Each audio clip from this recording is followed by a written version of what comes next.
Hello everyone. Today in this lecture I am going to teach you Gauss law. Give heading Gauss law. So first write definition. The surface integral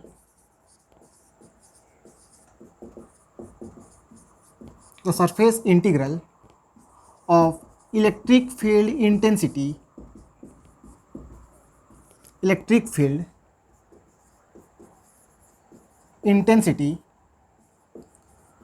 over any closed surface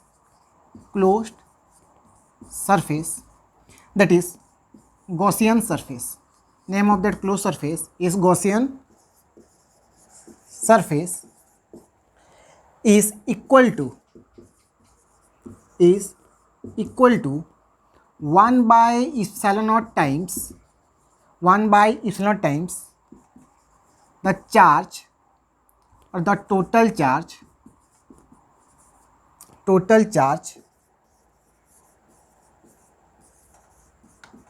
enclosed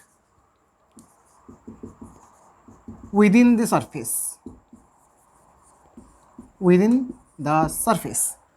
तो definition है the surface integral of electric field intensity over any closed surface that is known as Gaussian surface is equal to 1 by epsilon naught times the total charge enclosed within the surface. तो इसको अगर हम mathematical term में लिखेंगे तो वो होगा आपका integration of E dot D S surface integral of, देखो surface integral of electric field means integration करेंगे इलेक्ट्रिक फील्ड का with respect to surface. DS क्या हो गया? Small surface.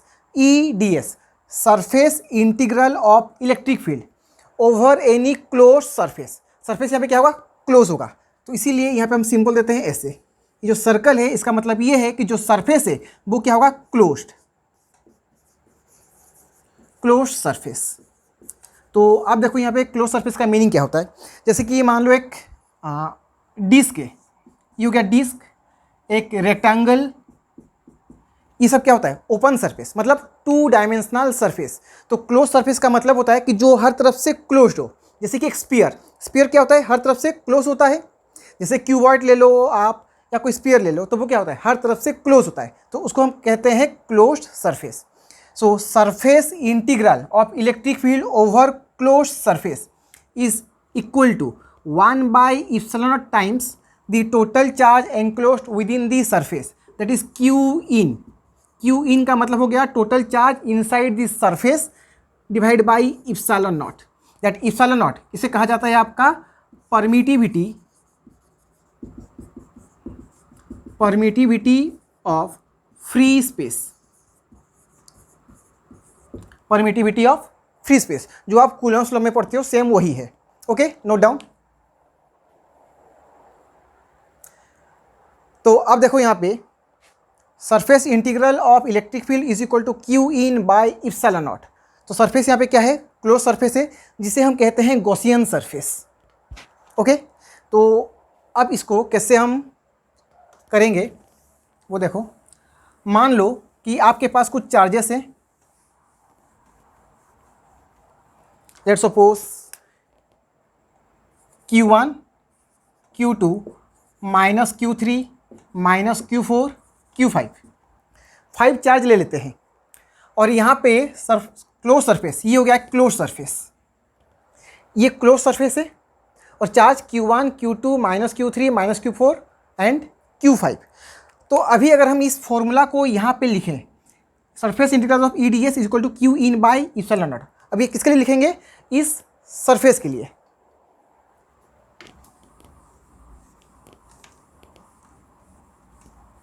तो अब यहाँ पे देखो क्या होगा. यहाँ पे surface integral of E D S is equal to Q in. Q in का मतलब जो सरफेस के अंदर है. तो सरफेस के अंदर चार्ज क्या है? Q1 Q2 and minus Q3. तो Q in place of Q in ये हो जाएगा Q1 plus Q2 minus Q3. देखो Q4 एंड Q5 बाहर है तो इसको आपको नहीं लेना है. क्यू इन जो कि सरफेस के अंदर है divide by epsilon not. Clear? तो अब देखो यहाँ पे जो इलेक्ट्रिक फील्ड होगा किसी भी पॉइंट पे, मान लो कि यहाँ पे छोटा सा एक एरिया ले लो ds, छोटा सा एरिया ds, तो यहाँ पे जो इलेक्ट्रिक फील्ड होगा that electric field is due to Q1, Q2, Q3, Q4 and Q5। ये जो इलेक्ट्रिक फील्ड है that is due to all charges, due to all charges. Electric field होता है सारे चार्जेस के लिए, लेकिन जब हम लिखते हैं इक्वल टू क्यू इन तो वो चार्ज होगा जो इनसाइड सरफेस है उसके लिए, ठीक है। तो अब देखो यहाँ पे ये हम क्यू इन क्यों लिखते हैं, तो एक अगर पॉइंट चार्ज है, पॉइंट चार्ज क्यू, तो उसके लिए जो टोटल फ्लक्स यहाँ से एमिट होता है electric flux, that electric flux is equal to Q by epsilon naught. ये होता है एक पॉइंट चार्ज के लिए flux Q by epsilon naught. तो यहाँ पे देखो अगर हम इसके लिए फ्लक्स लिखेंगे -Q4, इसके लिए फ्लक्स क्या होगा टुवर्ड्स द चार्ज, कुछ इस तरीके से होगा। तो इसके लिए जो फ्लक्स है यहाँ से एंटर हो रहा है और यहाँ से एमिट हो रहा है। तो फ्लक्स अगर सरफेस के अंदर जा रहा है तो पॉजिटिव, बाहर जा रहा है तो नेगेटिव, और ये बोल सकते हो आप कि एंटरिंग नेगेटिव और when this one emit from the surface positive. तो कोई भी आप एज्यूम कर सकते हो। तो नेट यहाँ पे फ्लक्स क्या होगा 0। सिमिलरली Q5 के लिए यहाँ से चार्ज फ्लक्स ऐसे मूव होगा, तो जितना फ्लक्स यहाँ से एंटर हो रहा है उतना ही फ्लक्स यहाँ से बाहर जा रहा है, तो नेट फ्लक्स क्या होगा 0। तो इसीलिए Q4 एंड Q5 के लिए फ्लक्स होता है 0, और जो भी फ्लक्स होगा वो सिर्फ इन चार्ज के लिए होगा Q1, Q2 एंड -Q3 के लिए। तो यहाँ पे जो टोटल फ्लक्स होता है वो होगा आपका Q1 + Q2 - Q3 divide by epsilon not. इसको हम ऐसे भी लिख सकते हैं। Okay, note down.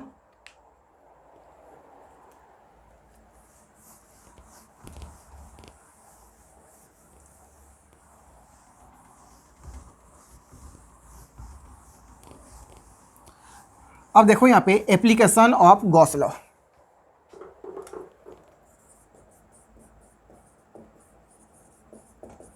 Application of Gauss law. देखो गॉस लॉ आपके एनसीईआरटी के लिए बहुत ही इंपॉर्टेंट टॉपिक है, और जेईई मेंस में भी क्वेश्चन आते हैं लेकिन इतना ज़्यादा नहीं आते, इजी क्वेश्चन है। यहाँ से जो भी क्वेश्चन होता है वो इजी क्वेश्चन होता है। तो एनसीईआरटी में इसके डेरिवेशन आते हैं, this application of Gauss law. तो अब देखो यहाँ पे करेंगे कैसे। पहले हमने देखा था कि अगर एक चार्ज है Q, अगर एक चार्ज है Q तो चार्ज से एट ए डिस्टेंस R, इसके लिए यहाँ पे electric field E is equal to होता है KQ/R²। ये हमने पहले फाइंड किया था, E is equal to KQ/R²। फिर K is equal to 1/4π epsilon naught KQ/R²। ठीक है। तो अभी सेम फॉर्मूला हम डिराइव करेंगे by using Gauss law. So first finding of electric field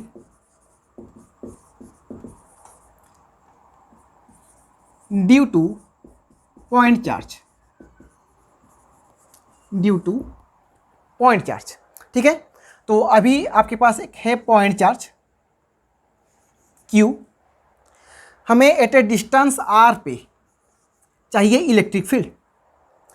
तो अब हम यहाँ पे क्या करेंगे, इस पॉइंट को लेके एक गॉसियन सरफेस ड्रॉ करेंगे, दैट इज क्लोज स्फीयर। देखो यहाँ पे एक्चुअली कोई सरफेस है नहीं, हम यहाँ पे एक इमेजिनरी सरफेस हम ड्रॉ कर रहे हैं, इमेजिनरी सरफेस जिसे हम कहते हैं गॉसियन सरफेस। ये हो गया आपका गॉसियन सरफेस, जो कि होगा यहाँ पे स्फीयर और स्पेरिकल गॉसियन सरफेस। ये हो गया आपका स्पेरिकल गॉसियन सरफेस। तो अब यहाँ पे पुट करते हैं formula E.ds is equal to Q/इप्सिलॉन नॉट। ओके। तो अब देखो यहाँ पे ये है रेडियस R, तो यहाँ पे जो इलेक्ट्रिक फील्ड होगा सेम डिस्टेंस R पे सेम इलेक्ट्रिक फील्ड होगा, यहाँ पे भी सेम इलेक्ट्रिक फील्ड होगा, यहाँ पे भी सेम इलेक्ट्रिक फील्ड होगा, यहाँ पे भी सेम इलेक्ट्रिक फील्ड। मतलब स्फीयर के ऊपर कोई भी पॉइंट अगर एज्यूम करोगे तो सारे के सारे पॉइंट पे इलेक्ट्रिक फील्ड सेम है। मीन्स यहाँ पे इलेक्ट्रिक फील्ड क्या होगा कांस्टेंट, ये R के ऊपर डिपेंड नहीं करता। ऑब्वियसली डिपेंड करता है, मीन्स यहाँ पे चेंज नहीं हो रहा है, सरफेस पे कहीं पे भी आपका इलेक्ट्रिक फील्ड चेंज नहीं होगा। तो इलेक्ट्रिक फील्ड को हम बाहर ला सकते हैं। अच्छा यहाँ पे देखो E.ds है, तो डॉट प्रोडक्ट है, तो इसको हम क्या लिखेंगे E ds cos theta, E ds cos theta. So what is theta? Theta is the angle between E and ds. तो यहाँ पे जो इलेक्ट्रिक फील्ड होगा, इलेक्ट्रिक फील्ड का डायरेक्शन कैसे होगा? Away from the surface, you क्या आपका electric field away from the charge, इस तरीके से। तो जो क्लोज सरफेस है उसके लिए जो एरिया वेक्टर का डायरेक्शन भी कैसे होगा? अवे फ्रॉम द सरफेस, कुछ इस तरीके से होगा, अवे फ्रॉम द सरफेस। तो यहाँ पे देखो direction of electric field and direction of area vector, electric field and area vector, यहाँ पे ले लो ds vector electric field vector, दोनों के डायरेक्शन क्या है? सेम है। अगर डायरेक्शन सेम है तो थीटा क्या होगा यहाँ पे? 0 degree, that is cos 0 is equal to Q in. Surface के अंदर चार्ज क्या है? सिर्फ क्यू है, that is Q divide by epsilon naught. Okay, so cos 0 का value 1। So integration of E dot D S, sorry E D S. तो electric field हर point पे सेम है, मीन्स कांस्टेंट है, take outside, then integration of D S is equal to Q by epsilon naught. तो यहाँ से ये हो जाएगा ई डी एस। देखो अगर मैं सारे एरिया को ऐड कर दूँ और इंटीग्रेट कर दूँ तो क्या हो जाएगा? Total area. तो integration of small area is total area that is 4 pi R square. Sphere के लिए एरिया होता है 4 pi R square is equal to Q by epsilon naught. So E is equal to 1 by 4 pi epsilon naught Q by R square, और you can write E is equal to K Q by R square, where K is equal to 1 by 4 pi epsilon naught, जो कि यहाँ पे हमने find किया था। Okay, note down.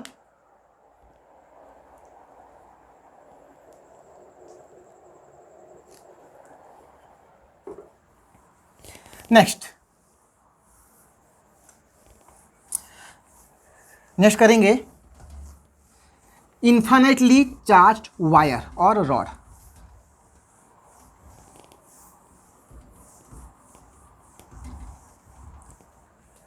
अब देखो यहाँ पे second, electric field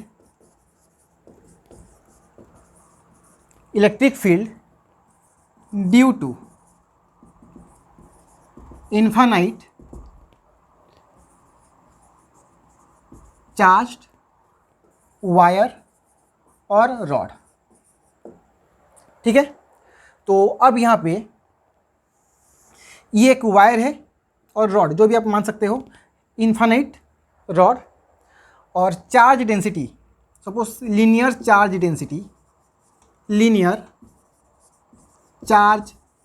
density is lambda coulomb per metre, per unit area charge है लैम्बडा। ओके, तो अब यहाँ पे हम गॉसियन सरफेस क्या एज्यूम करेंगे? देखो गॉसियन सरफेस हम इस हिसाब से यूज़ करते हैं जिसके लिए इंटीग्रेशन इजी हो। ईडीएस ये हम लिखते हैं। तो हम गॉसियन सरफेस इस तरीके से यूज़ करेंगे कि जो इलेक्ट्रिक फील्ड है वो सरफेस के ऊपर कांस्टेंट हो। अगर सरफेस के लिए इलेक्ट्रिक फील्ड कांस्टेंट है तो इलेक्ट्रिक फील्ड को आप बाहर ला सकते हो और डीएस को इजीली इंटीग्रेट कर सकते हो। ओके, तो उसी हिसाब से हम यहाँ पे गॉसियन सरफेस डिसाइड करेंगे। तो देखो यहाँ पे गॉसियन सरफेस हम क्या लेंगे? यहाँ पे हम गॉसियन सरफेस चूज करेंगे as a cylinder. Let's suppose this is the position where you need electric field, distance is R, तो मुझे आर डिस्टेंस पे इलेक्ट्रिक फील्ड चाहिए। So by taking this point draw one Gaussian surface as a cylinder. ये हो गया आपका cylindrical Gaussian surface, cylindrical Gaussian surface. ठीक है, तो ये इन्फाइनाइट रॉड है, तो इलेक्ट्रिक फील्ड कैसे होगा? इस तरीके से, away from the positive charge, अगर नेगेटिव होता तो टूवर्ड्स द चार्ज। ये हो गया आपका इलेक्ट्रिक फील्ड का डायरेक्शन। तो अब सिलेंड्रिकल सरफेस है, क्लोज सिलेंड्रिकल सरफेस, तो इसके 3 सरफेस है। ये top flat surface, second flat surface, ये जो कर्व है curve 1 that is third surface. 2 flat surface है और एक कर्व सरफेस है, सिलेंडर है तो कर्व सरफेस होगा। तो इसके लिए भी फॉर्मूला लिखेंगे same, integration of E dot D S is equal to Q in by epsilon naught. तो इलेक्ट्रिक फील्ड हो गया ये, तो E dot D S total surface के लिए लिखेंगे।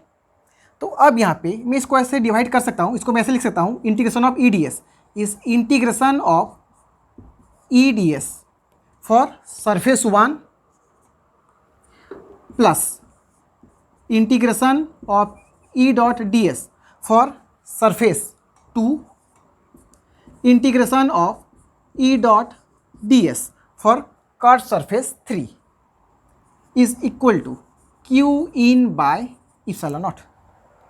ठीक है, तो अब यहाँ पे एरिया वेक्टर ये है आपका फर्स्ट एरिया, इसके लिए जो एरिया वेक्टर होगा it is perpendicular to surface, तो ऊपर की तरफ होगा ds1 वेक्टर, यहाँ पे होगा ds2 vector, it is area vector. अब थर्ड सरफेस के लिए देखो, यहाँ पे इधर होगा ds3 वेक्टर, या फिर इस साइड अगर लेंगे तो इधर होगा। ओके, तो E dot D S for surface 1, तो क्या लिखेंगे इसे हम, integration of E D S. अब फर्स्ट सरफेस के लिए angle between electric field and D S, ये हो गया इलेक्ट्रिक फील्ड, ये हो गया डी एस, एंगल क्या है यहाँ पे 90 डिग्री, तो यहाँ पे क्या लिखेंगे ई डी एस कॉस 90 प्लस, अब सेकंड के लिए ये हो गया डी एस, ये हो गया आपका इलेक्ट्रिक फील्ड, फिर से एंगल यहाँ पे 90 डिग्री,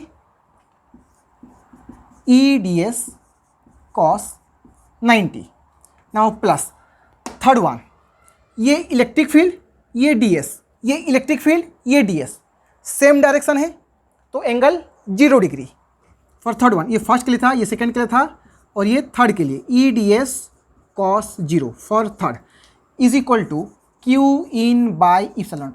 अच्छा, यहाँ पे क्यू इन क्या होगा, क्यू इन भी लिख लेते हैं यहाँ पे, क्यू इन है क्या, वो चार्ज जो इसके अंदर है सरफेस के अंदर, तो सरफेस के अंदर क्या यही चार्ज है, इतना ही चार्ज सरफेस के अंदर है। तो let's suppose this length is L, ये लेंथ है यहाँ पे L, so linear charge density lambda, it is charge per unit length, charge per unit length है लैम्बडा, तो यहाँ पे क्यू इन क्या हो जाएगा, Q in is equal to lambda into length, length है यहाँ पे एल, ये हो गया आपका Q in. Okay, so this one is equal to Q in lambda into L divide by epsilon not. Clear? Now cos 90 0, cos 90 0, cos 0 1। तो अब इसके लिए इलेक्ट्रिक फील्ड देखो, यहाँ पे जो भी आप पॉइंट लोगे सबके लिए इलेक्ट्रिक फील्ड क्या होगा, सेम होगा, तो electric field constant take outside, then integration of ds। तो अगर मैं यहाँ पे एरिया को इंटीग्रेट करूँ तो मुझे क्या मिलेगा, टोटल कर्व एरिया। तो ये सिलेंडर है, तो सिलेंडर के लिए जो टोटल कर्व एरिया है वो क्या होता है 2 pi R into length, 2 pi R into length, ये हो गया आपका curve area is equal to lambda L by epsilon naught. Okay, so L L cancel, तो इसको हम यहाँ पे लिख सकते हैं E is equal to lambda by 2 pi epsilon naught into R, lambda by 2 pi epsilon naught into R. तो इसको हम और कैसे लिख सकते हैं, देखो यहाँ पे 2 मल्टीप्लाई करो, 2 डिवाइड करो, ये होगा 2 लैम्बडा डिवाइड बाय 2 डिवाइड करोगे तो 2 into 2 4 pi epsilon naught into R. So 1/4 pi epsilon naught, 1/4 pi epsilon naught is your के।